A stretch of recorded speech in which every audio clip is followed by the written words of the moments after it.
عمرك سألت نفسك ازاي الكمبيوتر اتعمل او ليه اتعمل؟ انا حمزة هاني ومعاكم النهاردة في كتاب اتش عشان نعرف عن تاريخ الكمبيوتر.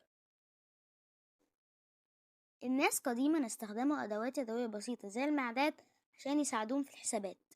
بعد كده تشارلز بابج المهندس الميكانيكي الانجليزي هو اللي ابتدع فكرة الحاسوب القابل للبرمجة. يعتبر ابو الحاسوب، حيث وضع تصوره انه اخترع اول حاسوب ميكانيكي في القرن ال19.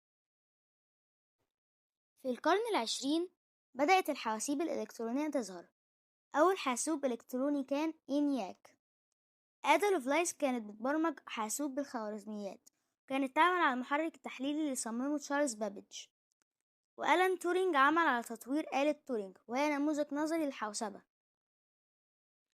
في الستينات والسبعينات بدأت شركة أبل والحواسيب الشخصية تظهر اللي أسسها ستيف جوبز وستيف ووزنياك ورونالد واين.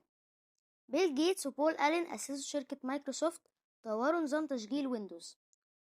في القرن ال21 الحواسيب بقت جزء أساسي من حياتنا اليومية. تقريبا كل الناس عندها حواسيب وسمارت فون، والإنترنت بقى متاح في كل مكان. وبس كده، أشوفكم الفيديو الجاي إن شاء الله من كتاب اتش. لو عجبكم الفيديو متنسوش تعملوا لايك وسبسكرايب وشير. سلام.